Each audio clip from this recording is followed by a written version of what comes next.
Bupati Mandailing Natal lantik Gozali Pulungan sebagai Sekretaris Daerah Kabupaten Mandailing Natal di Gedung Serbaguna. Sekda definitif ini merupakan hasil lelang jabatan 1 bulan lalu.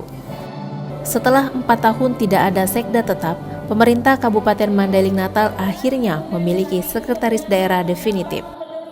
Gozali Pulungan merupakan staf ahli bidang pembangunan dan pelaksana tugas Kepala Dinas Kependudukan dan Pencatatan Sipil Kabupaten Madinah. Gozali Pulungan salah satu pemenang lelang jabatan sekda yang dilaksanakan pemerintah Kabupaten Mandailing Natal sekitar 1 bulan lalu. Ia berhasil menjadi yang terbaik dan dipilih oleh Bupati Mandailing Natal. Pelantikan sekda ini dihadiri seluruh forum komunikasi pimpinan daerah, pejabat daerah, tokoh adat, tokoh agama, dan ketua PKK Mandailing Natal. Bupati Mandailing Natal mengharapkan kepada sekda baru ini agar dapat meningkatkan disiplin ASN. Bupati juga menekankan disiplin penggunaan anggaran daerah agar dapat dipergunakan semaksimal mungkin untuk kepentingan pembangunan daerah. Bukan harap yang sangat besar kepada sekretaris daerah, terutama untuk menertibkan disiplin sebuah ASN. Yang kedua adalah untuk menertibkan masalah keuangan, karena sebagaimana yang sering saya sampaikan bahwa sudah harus kita hentikan hal-hal yang selama ini sudah dianggap lumrah, karena zaman sudah berubah.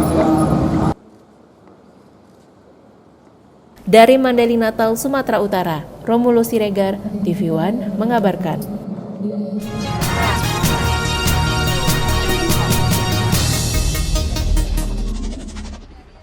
Peringatan HUT TNI ke-74 di wilayah Korem 023 Kawal Samudra dilaksanakan di lapangan bola kaki Sekolah SMA Matauli Pandan, Kabupaten Tapanuli Tengah, Sumatera Utara, Sabtu 5 Oktober 2019. Berbagai kegiatan dilaksanakan di acara ini, mulai dari pertunjukan bela diri prajurit TNI dari Yonif 123 Raja Wali, tarian Kawal Samudra, penyerahan bantuan kursi roda, serta pagelaran defile. Acara tersebut dihadiri Bupati Tapanuli Tengah Bahtiar Ahmad Sibarani, Kapolres AKBP Sukamat, dan Kapolres Sibolga AKBP Edwin Haryanja. Ya, jadi untuk tema hari ulang tahun kali ini, TNI mengambil tema TNI profesional menjadi kebanggaan rakyat. Nah, itu diharapkan bahwa dengan dinamika perkembangan situasi yang kompleksitas yang saat ini terjadi, ya kita harapkan juga TNI tetap melaksanakan tugasnya secara profesional. Dan melaksanakan tugas profesional itu tentunya melaksanakan tugas-tugas secara tuntas, selesai dengan baik, yang itu profesional tersebut tentunya akan menjadi kebanggaan rakyat, ya kebanggaan kita semua. Di momen HUT TNI ini, Danrem 023 Kawal Samudra menyampaikan kepada seluruh prajurit agar melaksanakan tugas secara profesional.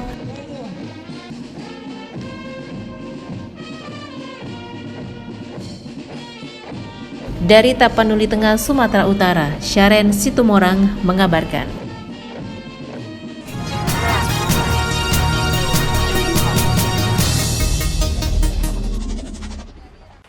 Kisah hidup tokoh pendiri Himpunan Mahasiswa Islam atau HMI, Profesor Lafran Pane, diangkat ke film layar lebar.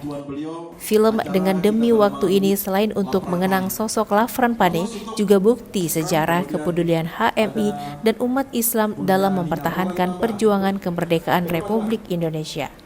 Acara syuting perdana film pahlawan nasional Profesor Lafran Pane ini ditandai dengan pemotongan tumpeng di Perpustakaan Lafran Pane di Desa Pangurabaan, Kecamatan Sipirok, Tapanuli Selatan, Sumatera Utara. Pemotongan tumpeng ini juga dihadiri kader HMI dan KAHMI. Bahkan film ini diperankan langsung sejumlah artis layar lebar seperti Dimas Anggara yang akan berperan sebagai sosok Lafran Pane, Lala Carmela, Matias Mucus, Ratna Riantiarno, Rania Putri, Aryo Wahab, Alfi Afandi, Rajwa, Ruth Marin, Syekh Badur Rahman, dan disutradarai oleh Fauzan Rizal. Menurut penasehat kami, Akbar Tanjung mengaku film Demi Waktu hadir dalam syuting perdana Oktober 2019 ini di kampung halaman kelahiran Profesor Lafran Pane di Desa Pangurabaan, Kecamatan Sipirok, dan akan rampung pada April 2020 serentak di seluruh bioskop. Tujuan pembuatan film Lafran Pane ini tidak lain karena kami meyakini bahwa beliau itu juga selain pendiri HMI 5 Februari 1947, beliau juga adalah perintis atau pemuda perintis kemerdekaan, di mana dia juga bergabung dalam kelompok pemuda yang bermarkas di Menteng Raya 31. Mendirikan HMI 5 Februari 1947 di Jogja, yang tujuannya tidak lain adalah mempertahankan kemerdekaan Indonesia. Pertama adalah Profesor Lafran Pane sudah ditetapkan sebagai pahlawan nasional. Tentu berkat jasa-jasa beliau, 2 tahun setelah kemerdekaan didirikanlah Himpunan Mahasiswa Islam. Kemudian itu dalam suasana dinamika kenegaraan yang saya kira butuh penguatan dari seluruh elemen bangsa. Tahun 66 juga terjadi dinamika dan lahirlah KAHMI. Dan terus dinamika ini berlangsung dan tentu kehadiran HMI KAHMI juga memperkuat terhadap Negara Kesatuan Republik Indonesia. Ini harus menjadi sebuah catatan sejarah dan kami menghargai Majelis Nasional Korps Alumni HMI menghargai dan mensupport, mendukung penuh terhadap ide dan gagasan Bang Akbar Tanjung yang kemudian ingin mendokumentasikan dalam film layar lebar yang tentu ini bisa ditonton oleh seluruh masyarakat dan kita bisa mengambil hikmah dari nilai-nilai kesejarahan perjalanannya Profesor Lafran Pane. Tentu kita memberi dukungan penuh karena Lafran Pane ini sudah ditetapkan sebagai pahlawan nasional. Pantas kita bersyukur kepada Bapak Presiden Bapak Jokowi yang telah menetapkan Profesor Lafran Pane menjadi pahlawan nasional, dan bagi aktivis kampus utamanya HMI termasuk organisasi ekstra universitas lainnya itu sangat tahu bagaimana karakter, bagaimana watak dari Lafran Pane ini yang menjadi banyak dicontoh oleh para tokoh-tokoh mahasiswa. Jadi sangat kita dukung kegiatan ini. Dari Tapanuli Selatan, Sumatera Utara, Dedi Herianto, TV One mengabarkan. Demikianlah peluncuran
Polda Sumatera Utara dan jajaran bersama pemerintah daerah dan masyarakat di kawasan Danau Toba mendukung peningkatan pariwisata di Sumatera Utara dengan menyelenggarakan kegiatan Polda Su atau Balik Fiesta 2019 yang akan diadakan pada tanggal 11-12 Oktober 2019 di Pantai Bebas Pantai Bali Parapat, Kabupaten Simalungun.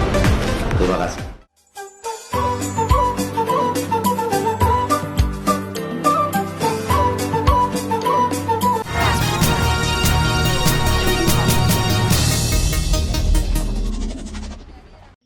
Mangadi Sipakar, korban dugaan penipuan jual beli tanah dengan kerugian hampir 200 juta rupiah, terus mencari keadilan.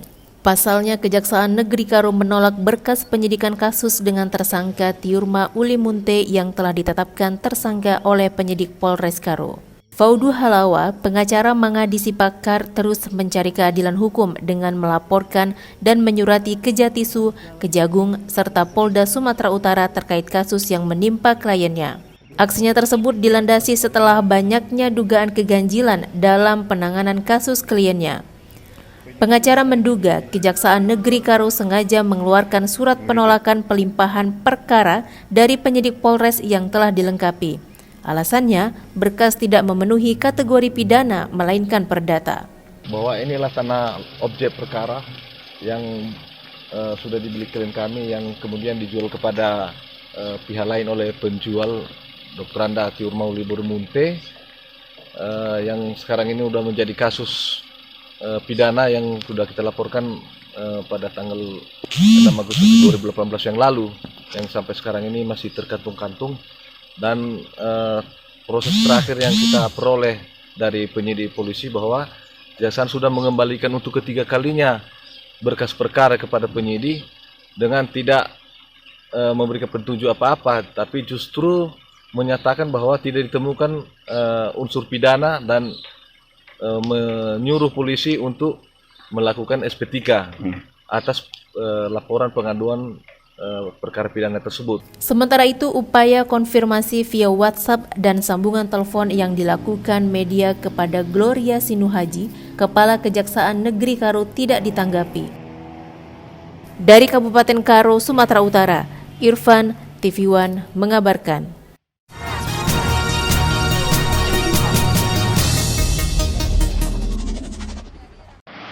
Satuan Serse Unit Tipikor Polres Dairi diduga menangguhkan penahanan 2 tersangka kasus korupsi markup anggaran pengadaan lahan Pengadilan Agama Sidikalang Kabupaten Dairi dengan anggaran hampir 1 miliar yang bersumber dari APBN tahun 2012. Kedua tersangka diantaranya berinisial DAK, mantan Kepala Desa Sitinjo, dan wanita berinisial SK, seorang ASN Pengadilan Agama Sidikalang Kabupaten Dairi. Beginilah kondisi lahan seluas 3 hektar yang rencananya akan dibangun Pengadilan Agama Sidikalang Kabupaten Dairi.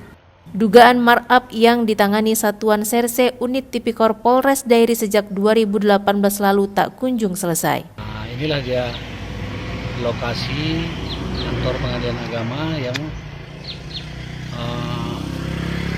masalah ya. Sampai sekarang belum tahu bagaimana masalahnya. Ini diduga ada markup dana yang melibatkan antara kepala desa dan oknum pegawai pengadilan agama Sidikalang.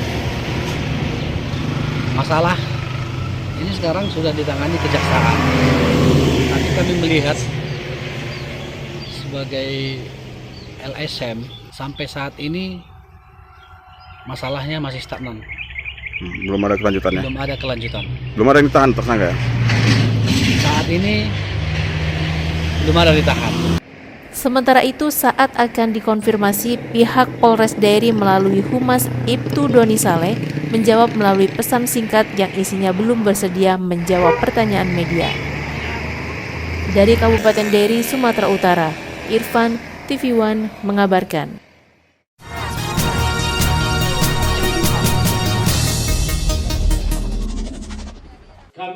Setelah menunggu sekian lama, akhirnya Kaventa resmi di-launching. Peresmian ini dihadiri beberapa tokoh masyarakat seperti Hasan Sitorus dan Nanser Sitorus serta Kadis Arsip dan Perpustakaan Wilker Siahaan. Kafe berkonsep alam ini dilaunching pada hari Jumat 4 Oktober 2019 di Desa Aik Notolu Jaya, Kecamatan Lumban Julu, Kabupaten Toba, Samosir. Kafe ini diinisiasi oleh Kesatuan Pengelolaan Hutan Wilayah KPH 4 Balige untuk menampung hasil tani dari hasil tani hutan binaan KPH seperti kopi, keripik, dan madu. Selain menjadi tempat ngopi, berfungsi juga menjadi tempat singgah pengendara yang melintas di Jalin Sum. Kopi yang disuguhkan di Kapenta ini uniknya benar-benar berasal dari tangan petani, berada di tepian hutan, kelompok tani hutan yang didampingi oleh KPH 4 Balige. Rasanya pasti sangat unik karena lingkungannya lestari, itu akan memberi cita rasa yang berbeda terhadap kopi yang ditanam oleh petani di sekitarnya. Sementara itu, Leo Sitorus, Kepala KPH 4 Balige mengatakan, kehadiran Kaventa tidak hanya berfokus mencari keuntungan semata, namun lebih mementingkan menampung hasil karya kelompok tani yang mereka bina selama ini. Dan KPH 4 Balige sudah memiliki beberapa kelompok tani yang bisa menghasilkan beberapa produk. Jadi Kaventa ini kita dirikan adalah sebagai semacam alat promosi untuk produk-produk kelompok tani kita, terutama yang berbau HBK. Dari Toba, Samosir, Sumatera Utara, tim TV One mengabarkan.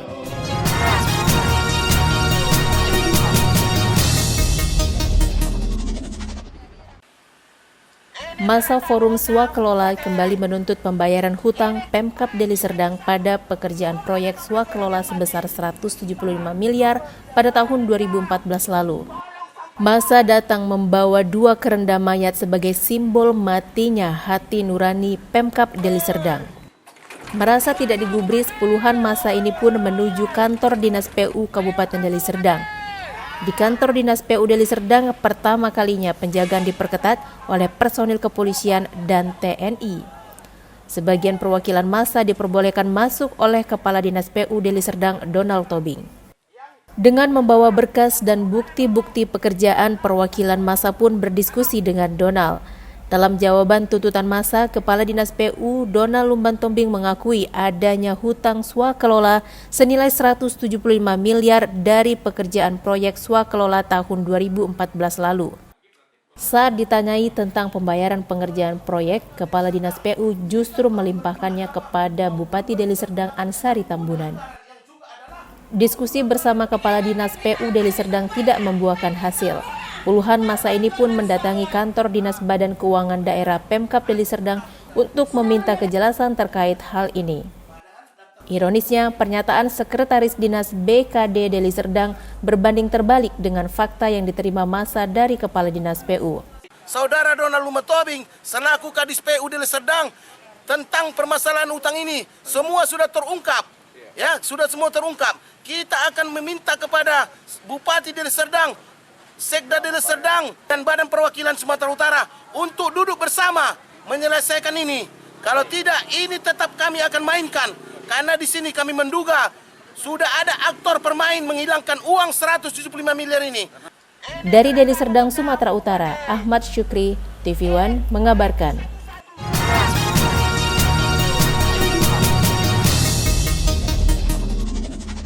Sivitas Akademika Universitas Islam Sumatera Utara atau UISU menggelar tasyakuran di Auditorium Kampus Jalan Sisingamangaraja, Medan. Tasyakuran digelar sebagai wujud syukur atas keberhasilan yang dicapai alumni kampus ini. Suatu kebanggaan bagi Sivitas Akademika Universitas Islam Sumatera Utara melihat alumni-alumni terbaik mereka berhasil dalam berbagai bidang. Tasyakuran ditandai dengan tradisi upah-upah terhadap Lili Pintauli, pimpinan KPK terpilih periode 2019 sampai 2023, serta penyempatan kain ulos kepada alumni yang baru dilantik sebagai anggota DPRD. Usai tradisi upah-upah dan pemotongan tumpeng, alumni dari Fakultas Hukum tahun 1991 Universitas Islam Sumatera Utara ini menyampaikan kuliah umum bertema pencegahan korupsi dalam mewujudkan pembangunan daerah. Menurut Musa Rajeksyah, Ketua Ikatan Alumni UISU, ia mengapresiasi gelaran yang memberikan semangat baru bagi dunia kampus. Pasti rasa bangga kita karena salah satu alumni UISU menjadi pimpinan KPKRI. Ini kan kepercayaan dari seluruh masyarakat Indonesia bisa terwakilkan di pimpinan KPKRI, apalagi dari UISU. Harapan kita ini menjadi penyemangat, motivasi buat adik-adik kita. Harapan kita kepada mahasiswa pertama, ini dijadikanlah momentum dan spirit baru ya bagi mahasiswa untuk mengembangkan karir. Ini membuktikan bahwa alumni kita itu bisa, alumni kita itu mampu berkarir di mana saja di level nasional. Dari Medan, Sumatera Utara, Ahmidal Yauzar, TV One mengabarkan.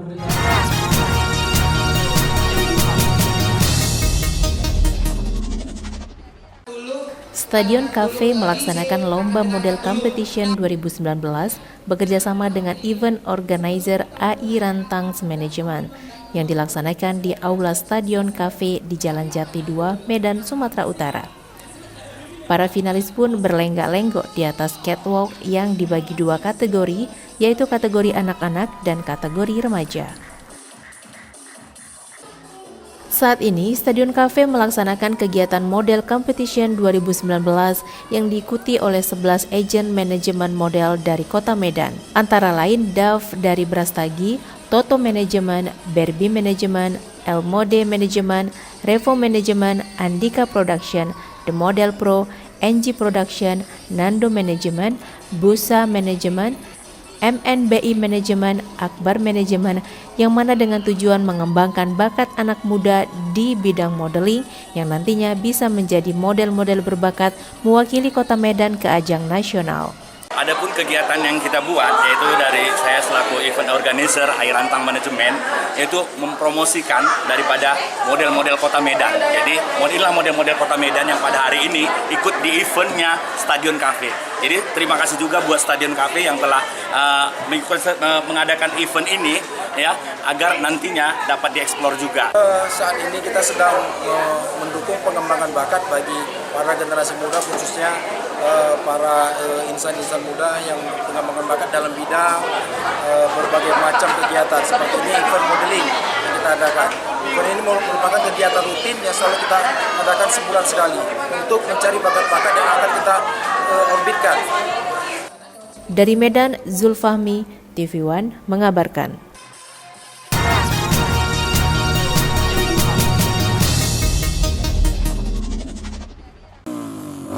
Beginilah aksi pecinta motor trail di Kota Gunung Sitoli menyalurkan hobinya. Selain menjelajahi salah satu kawasan pedalaman Nias Utara dengan menaiki motor trail, komunitas ini juga membawa sejumlah sembako untuk keluarga kurang beruntung yang mengalami kelumpuhan satu keluarga. Sejumlah pengendara trail ini menamakan dirinya Nias Trail Off-Roader. Belasan orang penghobi trabas ini setiap minggunya melakukan kegiatan menjelajah sejumlah kawasan di pedalaman Kepulauan Nias. Selain menikmati alam dan mengunjungi destinasi wisata yang terdapat di Kepulauan Nias, para pecinta trail ini juga sering melakukan aksi sosial peduli bagi sesama. Kali ini, satu keluarga yang hidup di bawah garis kemiskinan menjadi tujuan aksi sosial mereka. Ikhlas Hulu bersama kakaknya Eva Hulu sejak lama belum pernah tersentuh pelayanan kesehatan dari pemerintah. Akhirnya, 2 dari 3 bersaudara ini mengalami kelumpuhan. Ucapan terima kasih kepada orang abang semuanya. Kami tidak bisa membalaskan dengan apapun. Semoga Tuhan yang membalaskan semua kebaikan orang abang. Kami di sini sangat membutuhkan aliran listrik. Namun karena tidak memiliki biaya, keduanya tidak pernah dibawa berobat ke puskesmas maupun ke rumah sakit.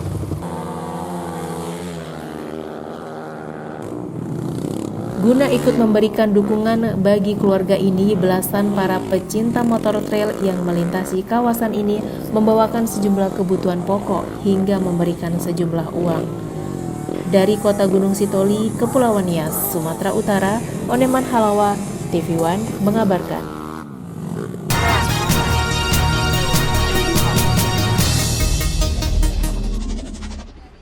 Sebanyak 25 orang anggota Dewan Perwakilan Rakyat Daerah Kabupaten Humbang Hasundutan, Sumatera Utara periode 2019-2024 resmi dilantik. Pelantikan sekaligus pengambilan sumpah jabatan ini dilakukan oleh PLT Ketua Pengadilan Negeri Tarutung, Jeffrey Mayeldo Harahap, bertempat di Gedung Utama Paripurna DPRD Humbang Hasundutan, Komplek Perkantoran Tano Tubu, Dolok Sanggul. Pelaksana tugas Pengadilan Negeri Tarutung Jeffrey Mayeldo Harahap mengambil sumpah jabatan 25 anggota DPRD Humbang Hasundutan, Sumatera Utara di ruang sidang paripurna DPRD. Usai dilantik, kemudian dilakukan penyerahan palu pimpinan sidang dari Ketua DPRD masa jabatan 2014-2019 Manaik Hutasoid kepada pimpinan sementara DPRD Ramses Lumban Gaul dan Wakil Ketua Sementara Marolop Manik. Ya, memang kita sesuai dengan amanah rakyat, sudah barang tentu kita menampung atau memperjuangkan aspirasi rakyat. Tidak boleh lain tidak bukan, itu dia. Tapi kadang-kala dalam melaksanakan tugas ini banyak rintangan. Kita harus sabar. Harapan kita ke depan bahwa agar seluruh anggota DPRD yang sudah dilantik bersama pemerintah bisa saling bersinergi untuk bersama-sama memikirkan pembangunan. Harapan kita sebagai warga Humbang Hasundutan dengan potensi daerah kita, keadaan masyarakat kita, petani. Dari Kabupaten Humbang Hasundutan, Sumatera Utara, Daud Sitohang, Rijondi Siregar, TV One mengabarkan.